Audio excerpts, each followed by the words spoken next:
बिस्मिल्लाहिर्रहमानिर्रहीम। अस्सलामुअलैकुम दोस्तों, उम्मीद है आप और आपके बर्ड्स खैरियत से होंगे। ये मुझे ना एक थोड़ा सा मसला पेश आया तो मैंने कहा आपके साथ भी शेयर करें। ये सामने आप देख सकते हैं एक फ़ीमेल है अल्बिनो ब्लैक आई की।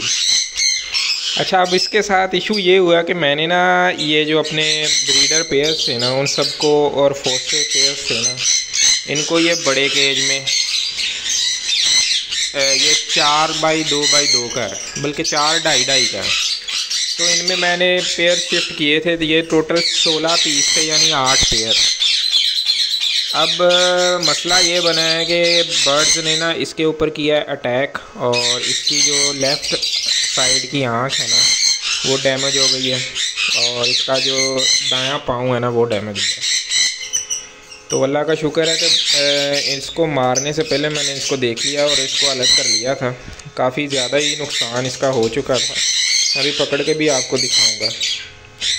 तो इसकी जो रीज़न है ना वो ये थी कि बर्ड्स थे ज़्यादा केज में, स्टिक्स कम थी, दाने के बर्तन कम थे। जब मैंने इसको पकड़ा है ना तो ये काफ़ी कमज़ोर थी, यानी मेरे हिसाब से इसने काफ़ी दिन से कुछ खाया भी नहीं था। दरअसल जब ज़्यादा बर्ड्स होते हैं एक केज में तो जो ताकतवर बर्ड होता है ना वो कमज़ोर को फिर खाने पीने नहीं देता है। वो जब वीक होता है तो बाकी बर्ड्स फिर उसको मार देते हैं। लव बर्ड में ये एक इशू है। तो आपने एक ख़ास बात का ध्यान रखना है, जब आपने बर्ड्स को कॉलोनी में या इकट्ठे छोड़ना है ना, तो एक तो ये है कि कॉलोनी में कम बर्ड्स को छोड़ें, फिर स्टिक्स इतनी लगाएं कि वो ज़्यादा से ज़्यादा अलग होकर बैठ सकें, और दाने के बर्तन ज़्यादा से ज़्यादा रखने हैं आपने, ठीक है, ताकि कोई बर्ड दूसरे बर्ड को खाना खाने से मारे ना। तो ये आपने इस चीज़ का ध्यान रखना। मैंने जो इसका ट्रीटमेंट किया वो भी मैं आपको दिखा देता हूँ। अब तो माशाल्लाह इसकी कुछ आँख हुई है बेहतर। ये देखें, काफ़ी ज़्यादा ना इसके पाँव का इशू है, काफ़ी वीक हो गया था ये बर्ड।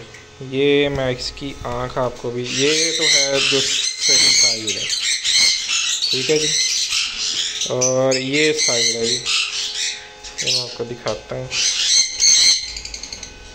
रुकें, लाइट में ज़रा ले आते हैं।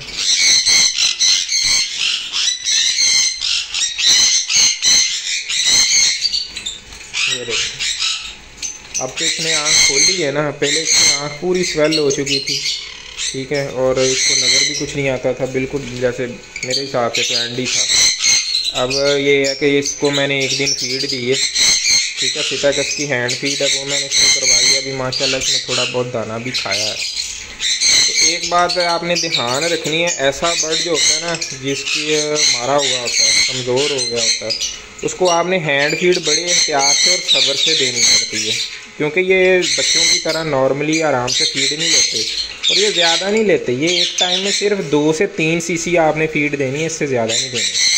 इसका पोटा थोड़ा सा छोटा होता है बड़े बर्ड का।